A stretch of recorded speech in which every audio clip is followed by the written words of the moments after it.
Bonsoir à toutes et à tous, c'est la CAN et c'est la fête du football. Nous nous retrouvons sur ce plateau et durant un mois pour vous donner des informations réelles qui se passent là du côté de la Côte d'Ivoire. Et depuis hier samedi, le coup d'envoi de cette fête du football africain a été donné hier au stade Edempe Alassane Ouattara d'Abidjan, et la Côte d'Ivoire s'est imposée. Nous allons revenir vous faire non seulement le débrief et vous donner la part de la réaction de quelques joueurs, et puis nous allons nous projeter dans le match du jour parce qu'il y avait 3 affiches de la journée, et puis se projeter le match du Sili national demain, lundi 15, face aux Lions indomptables du Cameroun. M'accompagne aujourd'hui sur ce plateau et Mohamed Djabi. Djabi, bonsoir. Bonsoir Max, bonsoir à tous. C'est un plaisir de partager ce plateau avec vous durant la CAN. Nous serons là pour un mois de compétition. Ah oui, un mois de compétition pour parler de toutes les actualités liées à cette CAN-là. Donc ça fait plaisir d'être sur ce plateau. À l'entame de cette émission, nous étions tous présents au stade Alassane Ouattara d'Abidjan, le coup d'envoi de cette 33e édition de la CAN. Et nous avons vu une équipe de la Côte d'Ivoire qui s'est imposée sur un score de 2-0. Oui, surtout facilement d'ailleurs, parce que vous n'êtes pas sans savoir, quand vous jouez quand même à domicile, à l'ouverture d'une CAN, d'une belle CAN comme cette CAN qu'on est en train de vivre en Côte d'Ivoire aujourd'hui, il fallait que la Côte d'Ivoire quand même puisse gagner son tout premier match pour que cette équipe soit en confiance. Maintenant, facilement quand même l'équipe a gagné, même si l'équipe n'a pas sorti sa forme que tout le monde attendait. Mais moi je pense que c'était normal pour une compétition où vous avez 3 matchs à jouer dans une phase de groupe. Je pense qu'il faut faire beaucoup plus attention et se donner petit à petit. Et comme on aime le dire très souvent, que l'appétit vient manger. On a vu une bonne équipe de la Côte d'Ivoire, même si cette équipe, après l'ouverture du score, était un peu en deçà de sa forme qu'on le souhaitait. Mais il y avait un grand monsieur du côté de la Côte d'Ivoire, c'est bien Sékou Mohamed Fofana. Ah oui, Sékou Fofana d'ailleurs qui a été l'homme du match dans cette rencontre-là. Sékou, il était très investi dans toutes les actions de la Côte d'Ivoire. Il bougeait pas mal dans l'entrejeu. Il était disponible pour ses coéquipiers sur toutes les passes qui passaient. Donc moi je pense que Sékou Fofana, il a été très disponible pour ses coéquipiers. Et voilà, il y a de quoi quand même espérer que cette équipe de la Côte d'Ivoire est à craindre. Parce que voir un Sékou Fofana disponible dans l'entrejeu, et puis dans son sens de déplacement, avec ses passes très lucides, je pense que la Côte d'Ivoire est bien partie pour cette compétition. Alors après le score de la rencontre, 2-0 en faveur des éléphants de Côte d'Ivoire, nous avons eu à faire réagir quelques joueurs dans les vestiaires, et nous allons non seulement vous proposer ces réactions des joueurs, le gardien de but de la Guinée-Bissau et quelques joueurs de la Côte d'Ivoire qui vont s'exprimer à nos micros. Les choses qui n'ont pas marché, forcément on n'a pas gagné ce soir, mais voilà, on a joué contre l'une des équipes favorites, si ce n'est la favorite, vu qu'on connaît tout le contexte. Elle joue à domicile, elle a envie de faire les choses bien devant son public. Voilà, on a essayé de les mettre en difficulté. Malheureusement, ça a très mal débuté pour nous. Après, voilà, on a essayé de sortir la tête de l'eau. On a eu quelques situations, malheureusement elles étaient moindres ce soir, on n'a pas eu forcément beaucoup. Voilà, c'est des matchs assez frustrants. On est bien entré dans la compétition avec nous. On est là pour ça, donc on va travailler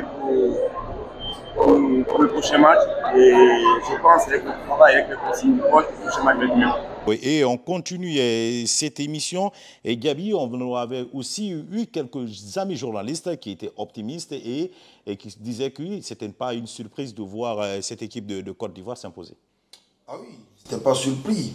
C'est tout comme moi, je n'étais pas surpris. Parce que qui quand même parle de la Côte d'Ivoire, on parle de la potentialité des joueurs. Il y a pas mal de joueurs qui jouent dans leur club, même si ces dernières années, ça n'a pas été la Côte d'Ivoire que tout le monde attendait. Mais je pense que c'est cette année qu'il faut beaucoup plus se battre. Je parle bien de cette équipe de la Côte d'Ivoire avec Jean-Louis Gazette, avec tout ce qui s'est passé avec Sékou Fofana. Et vous avez vu Serge Aurier, déjà, qui a débuté sur le banc. Ça veut dire qu'il y a de la concurrence. Et Nicolas Pepe, qui sont dans le jeu. Je pense que la Côte d'Ivoire est à craindre quand même. Nous avons approché le champion d'Afrique de 2015. Il était l'un des pionniers de cette de l'exploit de la Côte d'Ivoire, s'il faut dire comme ça. C'est Yahou Kwasi Gervinho pour ses amis. Alors, suivez cette réaction de Gervinho après la victoire de la Côte d'Ivoire. Je suis satisfait. Je pense que c'est le match d'ouverture. La meilleure façon d'entamer cette compétition, c'est de prendre les 3 points. C'est bien pour la suite. Je suis content. On souhaite qu'il aille le plus loin possible jusqu'en finale. Mais ça passe étape par étape, chaque match après match. Ils ont fait celui de ce soir. Et avec les 3 points, c'est le plus important, c'est ce qu'on retient. Après, le match suivant, je pense qu'il faut se mettre à l'abri avec une victoire pour la qualification. Et poursuivant cette émission, Djaby, il y avait à l'affiche 3 rencontres aujourd'hui. Et la surprise, le football africain nous est affiché d'autres réalités aujourd'hui. Le Nigeria, qui était tenu en échec d'un but partout, et d'ailleurs un but historique pour l'attaquant, le ballon d'or de cette année, c'est bien Victor Osimhen qui a marqué le but du Nigeria, un but partout. On a vu cette équipe égyptienne aussi qui avait du mal à s'en sortir. Il a fallu attendre les arrêts de jeu pour voir ce pénalty transformé par Mohamed Salah. Et la grosse surprise de la soirée, c'est bien cette victoire des Requins Bleus face aux Black Stars du Ghana. Ouais, pour parler déjà du Nigeria, moi je sais que cette équipe du Nigeria est prénable parce que je me rappelle encore du match amical joué face à la Guinée. J'ai eu la chance d'assister à ce match-là. J'ai vu, il y avait de la potentialité individuelle, mais collectivement, cette équipe a de la peine à se retrouver. Vous avez vu Victor Osimhen qui a marqué son premier but, sauf que ce n'est pas une surprise parce que pour celui quand même qui a été le meilleur joueur africain de l'année, moi je pense qu'il y a de la potentialité, mais sauf qu'il a manqué beaucoup d'occasions. Donc le Nigeria doit être beaucoup plus lucide dans son jeu, mais un match nul aussi. Il ne faut pas tout de suite baisser les bras pour le Nigeria. Maintenant, pour parler de l'Égypte, on sait que le match n'aura pas tenu à toutes ses promesses parce que beaucoup de personnes et bon nombre d'observateurs pensaient déjà que l'Égypte allait effacer. Sauf qu'on a vu notre physionomie du football africain. Maintenant, les Requins Bleus se sont imposés aujourd'hui face au Ghana, au Black Stars du Ghana. Oui. Moi, je pense que c'était le match quand même qui nous a affiché la plus grosse surprise de cette soirée-là, de cette deuxième journée des phases de groupe de la Coupe d'Afrique des Nations, parce qu'on a vu le Ghana a tenu jusqu'au bout près, mais après le Cap-Vert, je pense qu'ils n'ont pas lâché tout de suite et ils ont marqué le deuxième but. Et voilà, la tâche a été compliquée pour le Ghana. Vu tout ce qui se passe dans cette compétition, nous pouvons affirmer ou nous pouvons soutenir cette affirmation du président de la FIFA hier lors de la cérémonie inaugurale que c'est la meilleure Coupe d'Afrique des Nations avec ses surprises. Ah oui, c'est la meilleure Coupe d'Afrique des Nations côté organisationnel, même s'il faut noter entre guillemets, le public attendu quand même, c'était pas cela, parce que vous êtes sur un stade de 60 000 places, après il y a 38 000... 36 000, oui. Voilà, et quelqu'un qui assiste quand même à un match d'ouverture, donc ça veut dire que le public n'a pas répondu présent comme tout ce que le monde, tout ce que le public souhaitait, voulait, oui. Souhaitait, mais le côté organisationnel, je pense que c'était impeccable.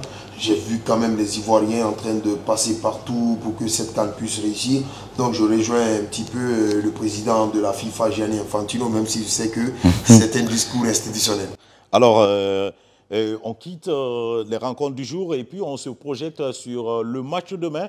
Et déjà, le groupe de la Guinée, invité aussi à faire leur baptême de feu. La Guinée qui doit affronter les Lions indomptables du Cameroun.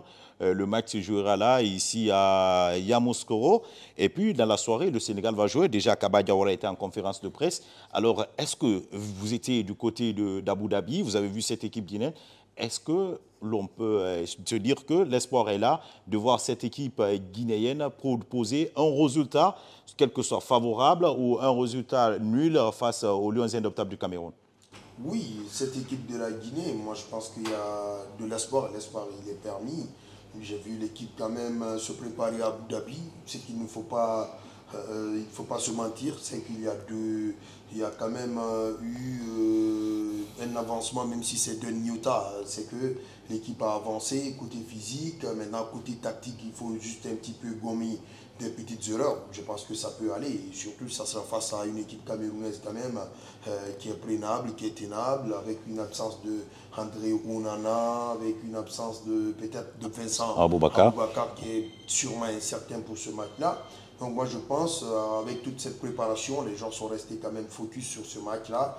Et il ne faut pas oublier, c'est un premier match de la CAN. Et qui parle de premier match de la CAN, on sait qu'à un moment donné, c'est un petit peu compliqué. Mais ce qu'il faut rassurer, c'est que l'équipe est focus sur le match. est-ce que vous y croyez au scénario de 2015, le groupe en 2015, la Guinée partageait le même groupe que le Cameroun, que la Côte d'Ivoire et que le Mali. Alors là, est-ce que vous y croyez au même scénario? Parce que la Guinée et le Cameroun se sont séparés sur un score nul en 2015. Ouais, un but partout, donc c'est un score nul ouvert. Mais le scénario que moi je calcule aujourd'hui, c'est la victoire de la Guinée. C'est qu'on a de la potentialité. Aujourd'hui, le groupe reste soudé comme il le faut.